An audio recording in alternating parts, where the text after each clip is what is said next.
Welcome to episode 5 of Titan Muscle and Mind podcast. Guys, welcome again, Clayton, my partner in crime. Getting pretty good at this, aren't we? Now look, I've had a big backlash. You know, people have been saying, mate, who's that other guy, Jules? Like, when's he going to talk? You're talking over him. So I said, you know what, let's get him on. Let's get him as a guest. People have spoken, they want some more Jules. Because this kid is talented. He is talented. They can just hear me breathing in the last 4 episodes, hey? Like, mate, he'd done this whole setup. Like, what would we do without him? But we Jules, I know we would have been. Even his presence just makes us better. It does. He smiles a lot. Like, I said to him the other day, like, mate, I've never seen you not smile. It's a good way to live. 100% it is. I don't know, I can't answer that, Mets. I guess I'm just always happy. Just being with great people, I guess. Yeah. See if you're still smiling after some of these questions. He's going to get drilled. He is. Here we go. Jules, welcome. Thank you. Always a pleasure. Today, I mean, this episode's about connecting with your audience, something that you do amazing at. I'll kick off with the first question, and how important is it the first 5 seconds in a video? 5 seconds, Mets? I'd even say 3. 3 now? That's the attention span of the community on digital now. Clayton, can you agree with that? Or Yeah, you got to hook them in. It's just like, you need the right bait. You know, it's just like fishing.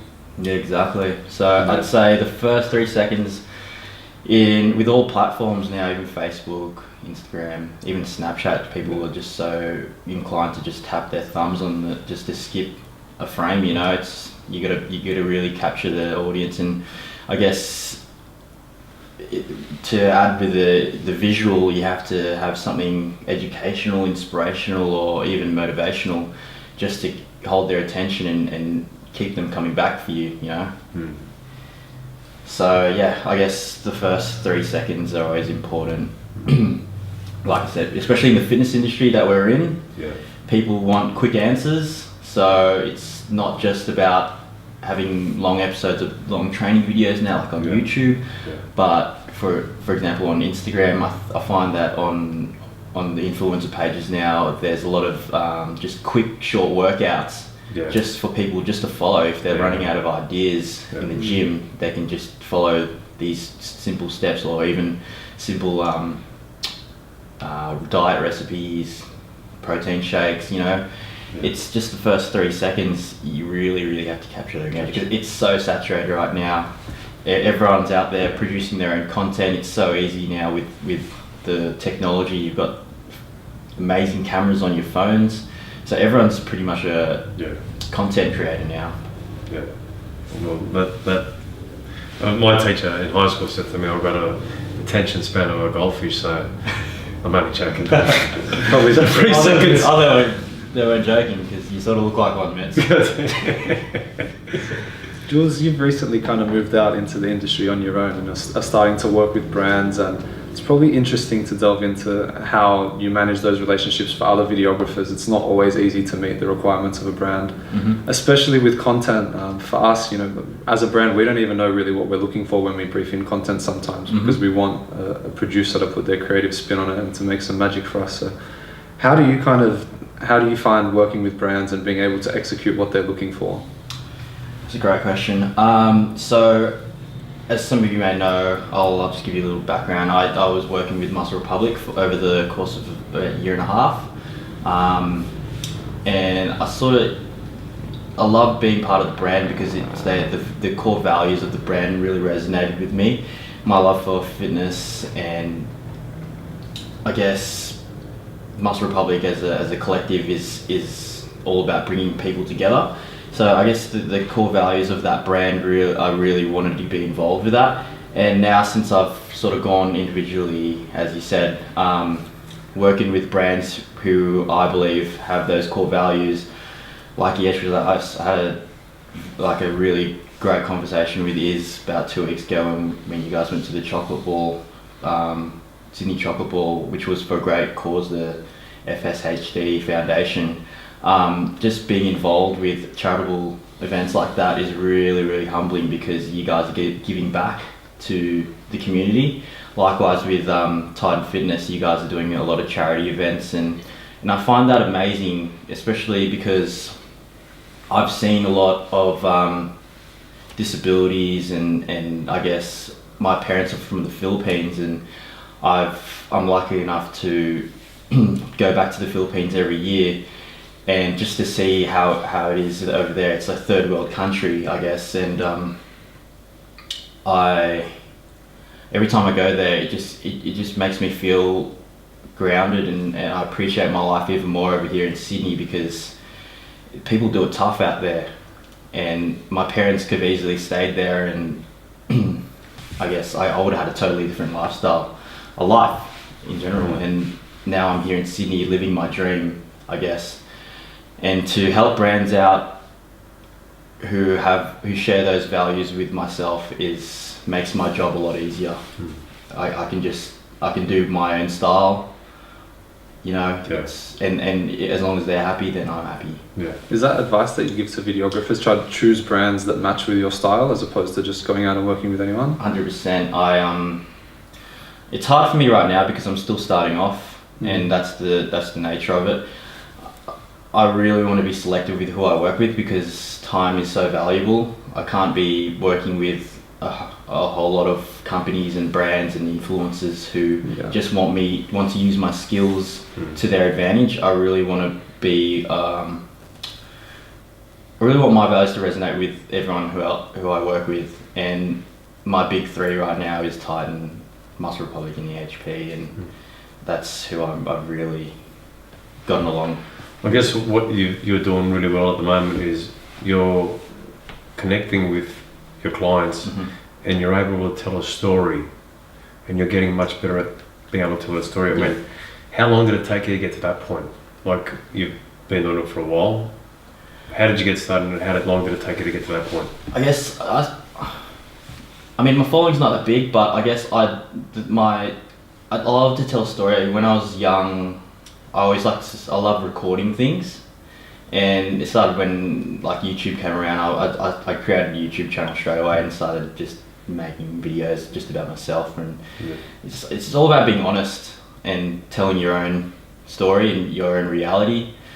I guess when Vic brought me on board last year, his main thing was just documenting rather than creating. So I was just documenting all of his things, and it's very simple, because as long as you can tell the story as true as possible, then you're just gonna resonate your values to everyone, and that's what everyone appreciates. I guess for me, my story, it's so simple to do it now with Insta Story, Snapchat, and all the other things. You just gotta be honest with yourself. Be honest with. You got to treat it as your diary, really. And if people don't really care about your story, then they're not going to follow you. But that's 100% right. I mean, content right now it's about story. You need to get people emotionally invested in what they're watching. You know, it can't just be.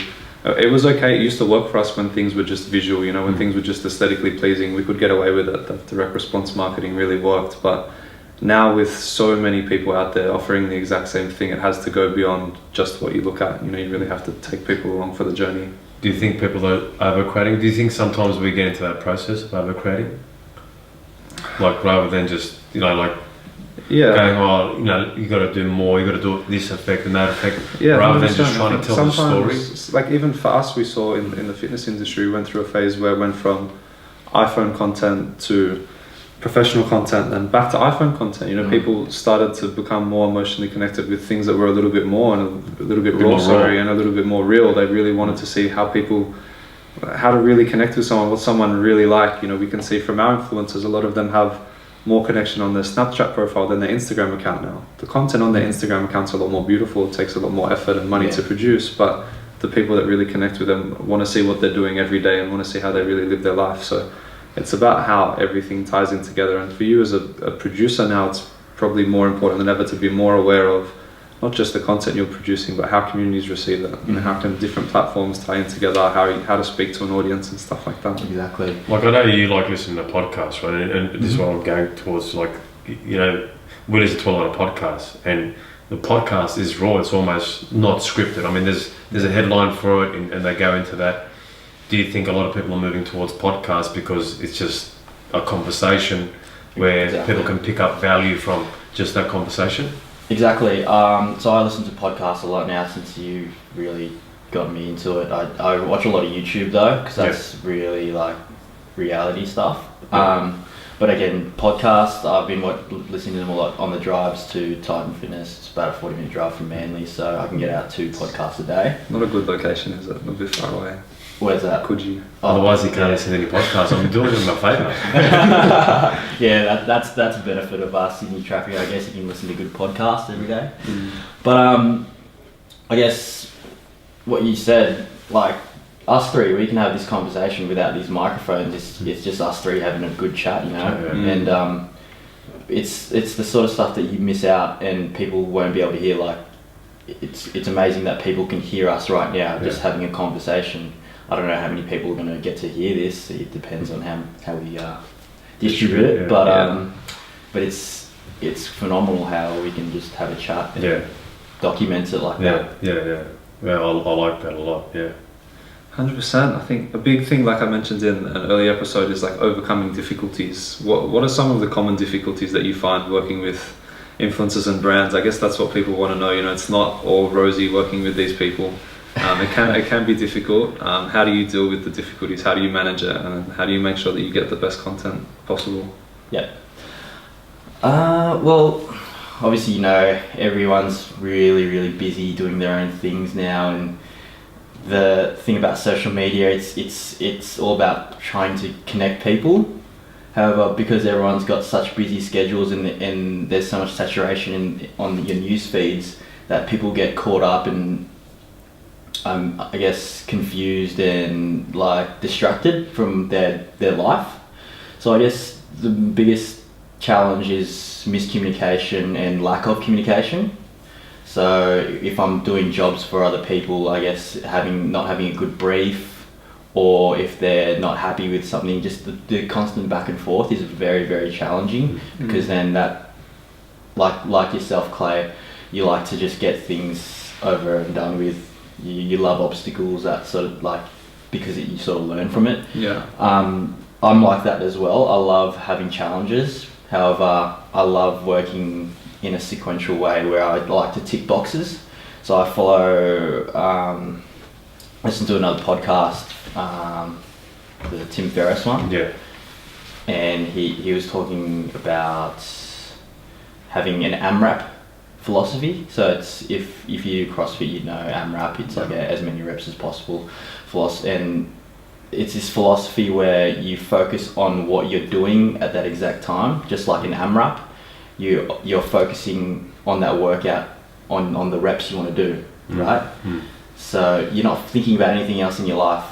You're not thinking about work, you're not thinking about the coffee you're going to have later on. You're thinking about getting the reps done in that time, that moment. So that's sort of my philosophy. Yeah, that's sort of my philosophy on how to get stuff done. I need to polish it off straight away, then I get on to the next job. Yeah, I like that one. It's good. AMRAP, I'm going to use that. Because sometimes I get distracted. You know, we live in the most distracted environment in history, right? Yeah. And there's so many things coming at you, and one thing I've learned to do is write everything down, and whatever comes at you, just go back to your notes. So your notes will dictate where you go. And I think a lot of the people have to understand that AMRAP theory, which is a fantastic one, and I totally agree with it, is if you write your notes and you're distracted, you can get back on. Yeah, exactly. Just get back on, because it's your roadmap. And I find it, one of my main challenges is, especially other people that work with me, is like easily distracted. I know for a fact that at Muscle Republic I used to distract everyone, and then we used to have this thing called, we called it Fight Camp, where we'd put up a sign and we'd say, okay, that's it, 1 hour of power, no one talks to them because there's a high priority job on the list. Yeah.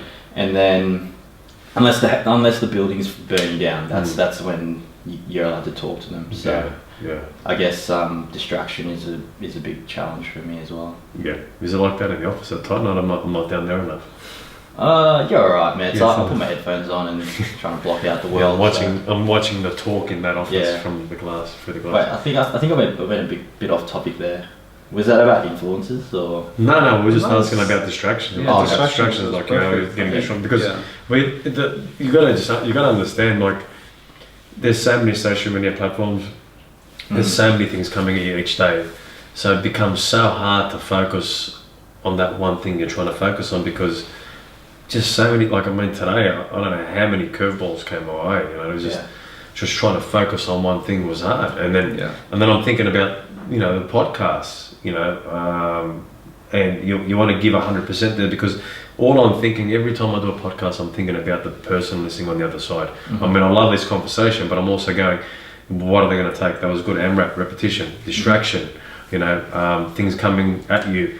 What's going to help that? What's going to help you overcome that? Your notes are going to get you back on course, and that's the roadmap to take you where you're going to go. So they're the kind of things I want people to take away. Definitely. You know? But what I'm going to do, I want to make sure I don't talk too much. I'm going to give you the last 3 questions down here. All 3? Mate, you got to go for You're all so 3. generous, man. Because I think I've just done well right there. So I'm going to give that last 3. 100%. You just mentioned then that you have like your checklist of rituals that you go through every day.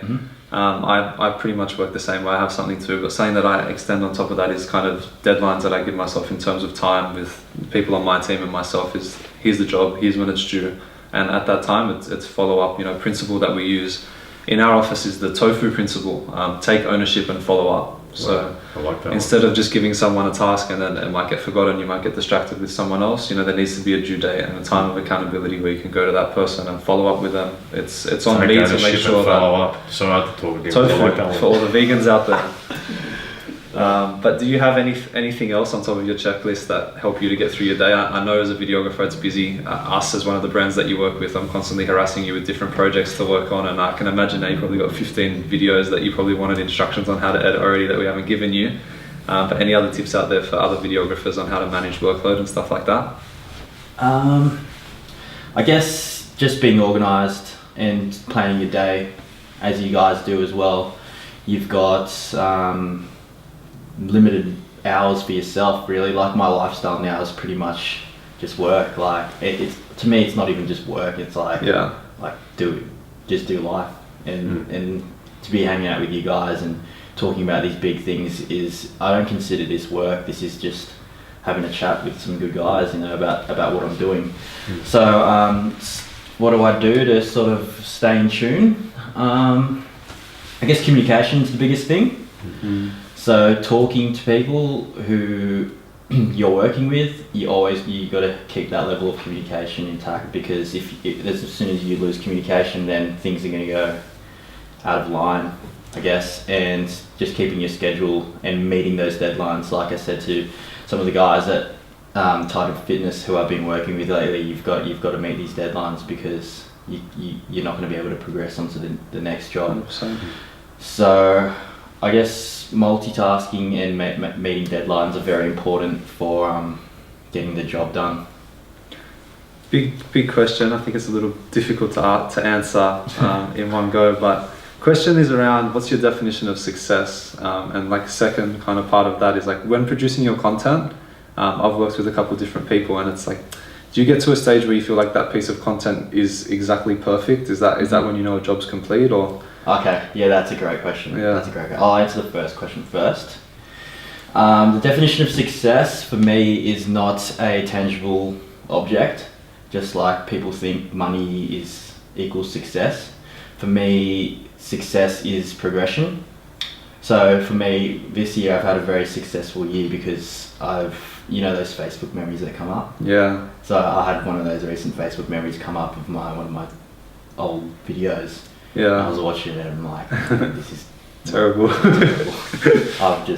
I've progressed. Yeah. And just like Tony Robbins says, progress is happiness, and for me, happiness is success. So I'm not going to lie to you, I'm still financially the same place I was last year, but in terms of skills, I'm a lot better as a person. As in terms of the people I've met, that's a success. The people I've worked with, that's a success. So just not thinking about money and just enjoying life and enjoying progress is success for me. And to answer the second question, magic question. The magic question is, do I think, to be honest with you, I think all my work is not as good as other people's. I compare myself a lot. I'm very critical. I watch my work at least 30 times over before I publish it, and then I'll watch it again another 30 times, and I'll have to edit it again. So I'm very, very critical of my work because I I'm very competitive in nature, just like yourself, Clay, and Matt, I know you're pretty competitive because you grew up with a few boys in your family, so I'm competitive in nature. I was actually training with Lauren today, and I was actually getting pretty competitive with her because I know she can squat 150. Yeah, so it's crazy. She's crazy, and I had to keep up my reputation with her, so I wasn't telling her that, but I was being very competitive. So yeah, I guess I'm very critical of my work, and I guess I'm not always happy with what I do, but I guess progress is better than perfection. 100%. In this line of work. You just gotta, you gotta get it out in time and do it to the best as possible. Good, man. Any final tips or lessons things that have really helped you on your journey, especially over this last 12 months, for other people in a similar field that can take on board? Yep, 100%. My first tip would be to just get stuck in. Don't be scared. Just talk to people who love doing what you're doing, and just get in there. Just produce whatever you want to do. Yeah. Brush up on your skills. Do that, and don't be scared. I know some people out there they're really, really critical, and they do compare themselves just like me. You have to do it though.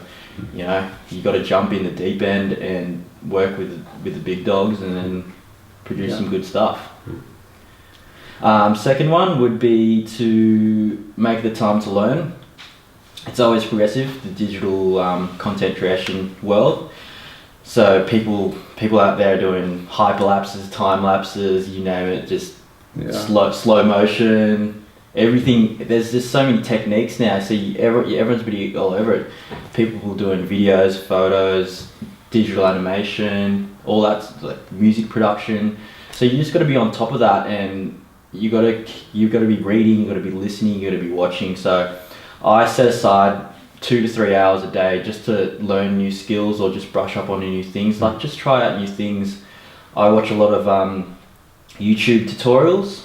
My favorite YouTuber is actually Casey Neistat. He's one of the best vloggers on YouTube. I go out of my way just to try out the stuff he does.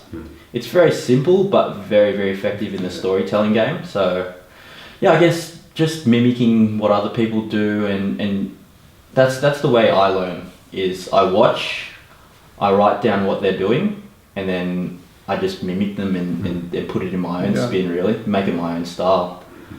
And my third tip would be to, I guess, talk to people who are in the same industry as yourself, and really make an effort. Go out of your way just to collaborate with people. And if you're doing things for free, you got to do it for free. You know, you got to get yourself out there and just be with like-minded people like yourselves. Like being with you two guys.